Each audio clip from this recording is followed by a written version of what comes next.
Lauren Boebert celebrates new drinking water plan.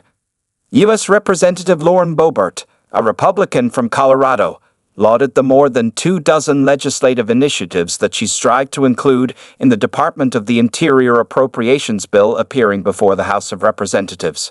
The bill passed through the House with a vote of 210 to 205, with Boebert voting in favor. One of Boebert's 26 legislative initiatives included in the bill's language involved funds for Project 7 Water Authority, a cooperative effort among 7 water entities working to provide potable water to rural municipalities in the Uncompahgre River Valley. A Boebert spokesperson told Newsweek that Boebert's initiatives will now appear before Senate as they consider the Interior Appropriations Bill.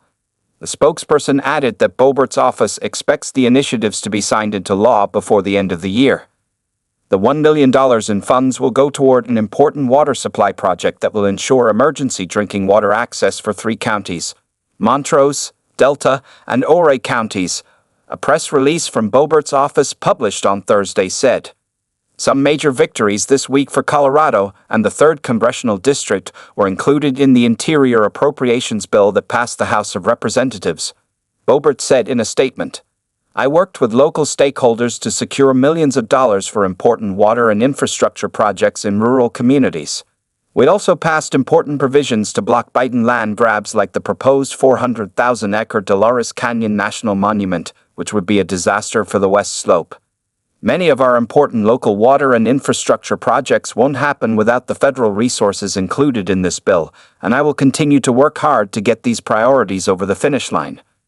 Project 7 Water Authority was formed in response to regional water shortages and infrastructure challenges, according to its website.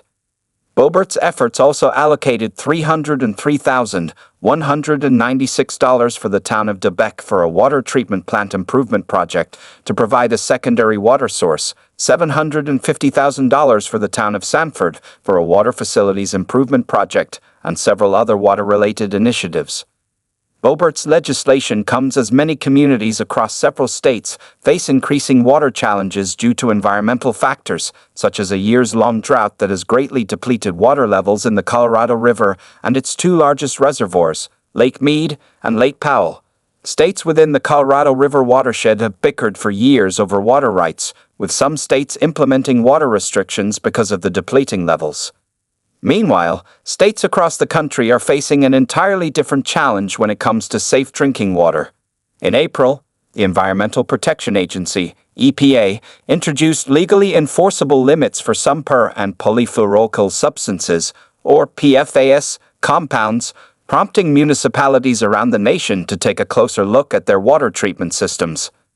PFAS encompass thousands of man-made chemicals found in everyday items such as nonstick cookware, firefighting foams, grease-resistant food wrappers, and water-resistant clothing. PFAS, known as forever chemicals because of the long time it takes them to break down, can cause harm in high exposure amounts.